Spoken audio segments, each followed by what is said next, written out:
بسم اللہ الرحمن الرحیم۔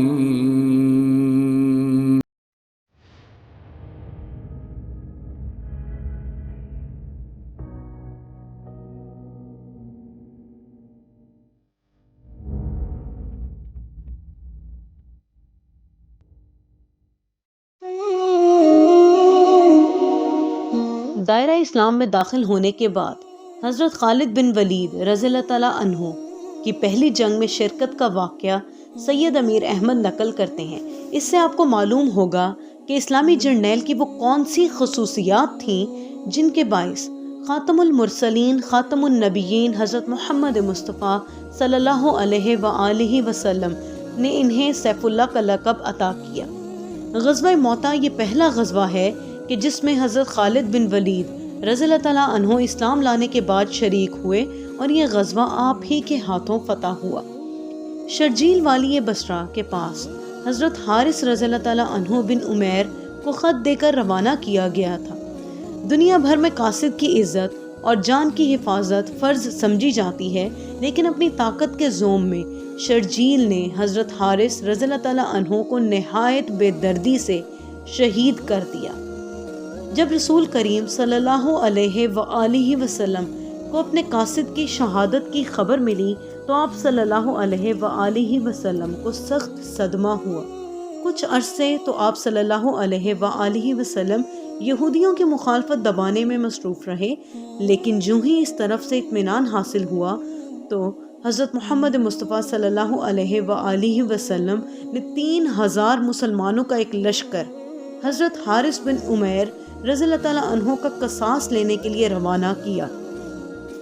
حضرت زید بن حارثہ رضی اللہ تعالیٰ عنہ کو لشکر اسلام کا امیر مقرر کیا گیا۔ روانگی سے قبل آن حضرت صلی اللہ علیہ وآلہ وسلم نے ہدایت فرمائی کہ اگر حضرت زید بن حارثہ رضی اللہ تعالیٰ عنہ شہید ہو جائیں تو جعفر بن ابی طالب لشکر کے امیر ہوں، اور اگر جعفر بھی شہید ہو جائیں تو عبداللہ بن رواحہ امیر ہوں گے، اور ان کے بعد مشورے سے سردار مقرر کیا جائے گا۔ موطا سرزمین شام کا ایک چھوٹا سا قصبہ ہے۔ جب یہ لشکر موطا پہنچا تو شرجیل نے اپنے بھائی سدوس کو 50 سواروں کے ساتھ روانہ کیا۔ مشرکین کا یہ گروہ مسلمانوں کی بے خبری میں پہنچا اور جنگ شروع ہو گئی، تاہم سدوس مارا گیا۔ شرجیل اپنے بھائی سدوس کے قتل کی خبر سن کر خوفزدہ ہو گیا اور قلعے میں پناہ لے لی۔ پھر وہاں سے اپنے ایک اور بھائی کو کیسر روم کے پاس جو یلغار میں تھا مدد لانے کے لیے بھیجا، چنانچہ انہوں نے اس کے ہمراہ 1,00,000 فوج بھیج دی۔ بعض مورخین نے کہا ہے کہ اس فوج کی تعداد 1,00,000 سے بھی زائد تھی۔ جب یہ لشکر کی خبر مسلمانوں کو ہوئی تو انہیں تشویش ہوئی۔ بعض لوگوں نے مشورہ دیا کہ اس صورتحال کی خبر حضرت محمد صلی اللہ علیہ وآلہ وسلم کو دی جائے۔ حضور صلی اللہ علیہ وآلہ وسلم چاہے ہمیں واپسی کا حکم دیں یا کمک روانہ فرمائیں، لیکن عبداللہ بن رواحہ رضی اللہ تعالیٰ عنہ نے کہا، اے لوگو، جس چیز یعنی شہادت سے تم ڈرتے ہو اس کے لیے تو اپنا وطن چھوڑ کر یہاں آئے ہو۔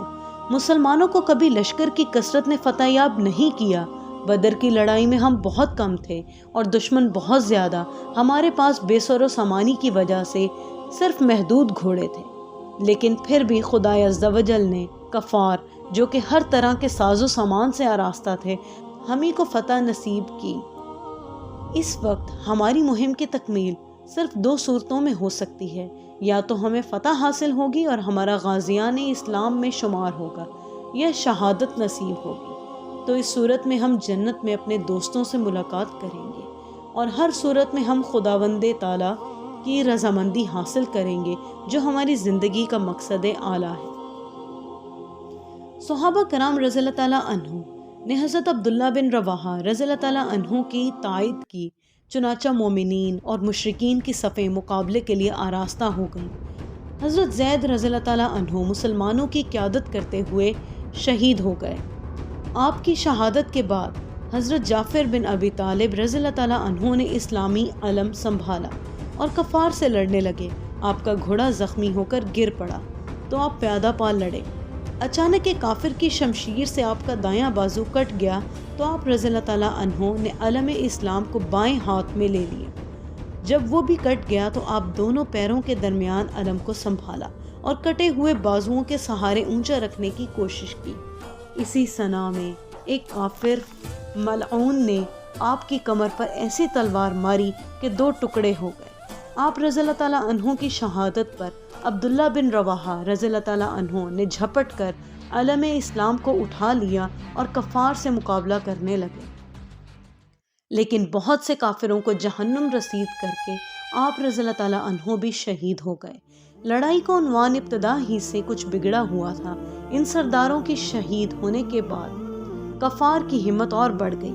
جب حضرت عبداللہ بن رواحہ رضی اللہ تعالیٰ عنہ شہید ہوئے تو علم اسلام کو گرتا دیکھ کر کفار اس کی طرف دوڑے، لیکن حضرت ثابت رضی اللہ تعالیٰ عنہ نے علم کو فوراً اٹھا لیا اور لشکر اسلام سے جو اس وقت ہراساں اور مرعوب تھا مخاطب ہو کر فرمایا، اے گروہ مسلمین، تم لوگ کسی ایک کو اپنا امیر بنانے پر متفق ہو جاؤ۔ میں نے اسلام کے علم کو سنبھال کر ایک نیک عمل کیا ہے، کسی کا حق غصب نہیں کیا۔ لشکر اسلام نے جواب میں کہا، ہم تمہاری امارت سے راضی ہیں۔ ثابت بن اکرام رضی اللہ تعالیٰ عنہ نے جواب دیا، میں اس کام کی صلاحیت نہیں رکھتا، تم لوگ حضرت خالد بن ولید رضی اللہ تعالیٰ عنہ کی امارت پر متفق ہو جاؤ۔ چنانچہ مسلمان اس رائے پر متفق ہو گئے اور حضرت خالد بن ولید رضی اللہ تعالیٰ عنہ کو اپنا امیر لشکر بنا لیا۔ حضرت خالد بن ولید رضی اللہ تعالیٰ عنہ نے بڑھ کر علم اسلام کو لیا۔ علم اسلام کو لیتے وقت حضرت خالد بن ولید رضی اللہ تعالیٰ عنہ نے حضرت ثابت بن اکرام رضی اللہ تعالیٰ عنہ سے فرمایا، آپ مجھ سے عمر میں بڑے ہیں اور مرتبے میں بھی، کیونکہ آپ اصحاب بدر میں سے ہیں۔ لیکن حضرت ثابت بن اکرام رضی اللہ تعالیٰ عنہ نے فرمایا، یہ سب کچھ صحیح، مگر فنون جنگ میں مہارت، شجاعت اور مردانگی تمہارا ہی حصہ ہے۔ فی الواقع میں نے تمہیں ہی دینے کے لیے علم اٹھایا تھا۔ حضرت خالد بن ولید رضی اللہ تعالیٰ عنہ امیر لشکر ہوئے تو مسلمان خوفزدہ ہو کر بھاگ رہے تھے۔ یہ حال دیکھ کر حضرت خالد بن ولید رضی اللہ تعالیٰ عنہ کے اشارے سے قتیبہ بن عامر نے پکار کر کہا، مسلمانوں، میں تم سے پوچھتا ہوں، آخر تم موت سے بھاگ کر کہاں جا سکتے ہو؟ وہ تو تمہیں ہر جگہ آ پکڑے گی، پھر کیوں نہ میدان جہاد میں مردوں کی طرح جان دے دیں؟ ذرا غور تو کرو، اللہ کے راستے میں شہید ہونا اچھا ہے یا بزدلوں اور نامردوں کی طرح بھاگتے ہوئے پشتوں پر دشمن کے تیر کھا کر نامرادی اور ذلت کی موت مرنا؟ یاد رکھو، جو لوگ موت سے ڈر کر بھاگتے ہیں دنیا کے کسی حصے میں انہیں ذلت، خوف سے نجات نہیں ملتی۔ ایک مومن کی سب سے بڑی کامیابی یہی ہے کہ وہ مردانہ وار مقابلہ کرتے ہوئے سینے پر زخم کھائے اور سرخرو ہو کر اپنے معبود کے دربار میں پہنچ جائے۔ کیا تم اس معمولی سی بات کو بھی نہیں سمجھ سکتے کہ اگر یوں ہی بھاگتے رہے تو کافر تم میں سے ایک کو بھی گھر تک نہ پہنچنے دیں گے اور تم سب بزدلوں کی موت مارے جاؤ گے؟ یہ سب سن کر مسلمان سنبھلے اور حضرت خالد بن ولید رضی اللہ تعالیٰ عنہ نے حیرت انگیز پھرتی اور ہوش مندی کے ساتھ انہیں منظم کر کے دشمن کو آگے بڑھنے سے روکا۔ لڑائی پورے زور پر تھی کہ شام ہو گئی اور دونوں لشکروں نے اپنے اپنے پڑاؤ کا رخ کیا۔ صبح ہوتے ہی حضرت خالد بن ولید رضی اللہ تعالیٰ عنہ سیف اللہ نے تمام لشکر کی جگہ تبدیل کر دی۔ اس صورت سے لشکر کی ایسی کایا پلٹی کہ دیکھنے والے یہ نہیں بتا سکتا تھا کہ یہ وہی لشکر ہے جو کل تک شکست کھا رہا تھا۔ مشرکین نے جب لشکر کو اس تبدیلی سے دیکھا تو خوف زدہ ہو گئے اور یہ سمجھے کہ مسلمانوں کو رات ہی رات میں کمک مل گئی ہے۔ اس خیال نے مشرکین پر ایسا ہراس طاری کیا کہ مقابلے کی تاب نہ لا سکے اور راہ فرار اختیار کی۔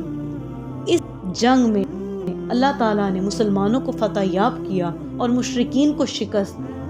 جنگ موتا میں حضرت خالد بن ولید بن المغیرہ المخزومی رضی اللہ تعالیٰ عنہ نے جس شجاعت، بہادری اور تدبر کا مظاہرہ کیا، تاریخ میں اس کی مثال نہیں ملتی۔ کہاں 3000 مسلمان اور کہاں 1,00,000 کفار۔ حضرت خالد بن ولید رضی اللہ تعالیٰ عنہ کی حسن تدبیر نے اقلیت کو اکثریت پر غالب کر دیا اور کفار دشمنان اسلام خوفزدہ ہو کر میدان جنگ سے بھاگ گئے۔ جنگ موتا میں دوسرے دن حضرت خالد بن ولید رضی اللہ تعالیٰ عنہ کا لشکر اسلام کی ترتیب کو بدل دینا ایک بہت بڑی جنگی تدبیر تھی جو خاطر خواہ طریقے پر کامیاب ہوئی۔ اس جنگ میں مسلمانوں کی فتح نے ان دشمنان اسلام کی آنکھیں کھول دی جو اپنی اکثریت کے بلبوتے پر مٹھی بھر صحابہ رضی اللہ تعالیٰ عنہ کو ختم کر دینا چاہتے تھے۔ معتبر روایتوں کے مطابق جنگ موتا میں حضرت خالد بن ولید رضی اللہ تعالیٰ عنہ کے ہاتھ سے 9 تلواریں ٹوٹیں۔ جی ہاں، 9 تلواریں۔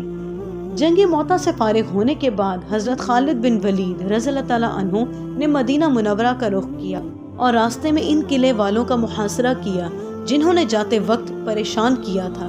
اس قلعے کو فتح کر کے آپ رضی اللہ تعالیٰ عنہ نے اس پر قبضہ کر لیا۔ جنگ موتا میں لشکر اسلام کے عمرہ کے علاوہ 10 اور جلیل القدر صحابی بھی شہید ہو گئے۔ معتبر ذرائع سے ثابت ہے کہ اللہ تعالیٰ نے جنگ موتا کے تمام حالات سے اپنے رسول صلی اللہ علیہ وآلہ وسلم کو آگاہ کر دیا تھا اور حضور صلی اللہ علیہ وآلہ وسلم نے اپنے اصحاب کو لڑائی کے حالات سے آگاہ فرما دیا۔ چنانچہ آپ صلی اللہ علیہ وآلہ وسلم نے ارشاد فرمایا، زید رضی اللہ تعالیٰ عنہ نے علم اٹھایا اور وہ شہید ہو گئے۔ پھر جعفر رضی اللہ تعالیٰ عنہ نے علم اٹھایا اور وہ بھی شہید ہو گئے، اور ان کے بعد رواحہ رضی اللہ تعالیٰ عنہ نے علم اٹھایا اور وہ بھی شہید ہو گئے۔ ان الفاظ کو ادا کرتے وقت حضرت محمد صلی اللہ علیہ وآلہ وسلم کی آنکھیں اشک بار ہو گئیں۔ آپ صلی اللہ علیہ وآلہ وسلم کی مبارک آنکھوں سے آنسو جاری تھے کہ آپ نے مزید فرمایا، رواحہ رضی اللہ تعالیٰ عنہ کی شہادت کے بعد حضرت خالد بن ولید رضی اللہ تعالیٰ عنہ نے جو خدا کی تلوار ہے علم سنبھالا اور فتح پائی۔ پھر فرمایا، یا الہی، خالد تیری تلوار ہے، تو ہمیشہ اس کو فتح مند رکھ۔ اسی دن سے حضرت خالد بن ولید رضی اللہ تعالیٰ عنہ کا لقب سیف اللہ ہو گیا۔ وہ دن تھا کہ اس کے بعد حضرت خالد بن ولید رضی اللہ تعالیٰ عنہ نے ہر میدان میں فتح حاصل کی۔ رسول نبی کریم صلی اللہ علیہ وآلہ وسلم نے چونکہ حضرت خالد بن ولید رضی اللہ تعالیٰ عنہ کو سیف اللہ یعنی اللہ کی تلوار کا لقب دیا تھا، پھر کون ہے جو انہیں شکست دے سکتا تھا؟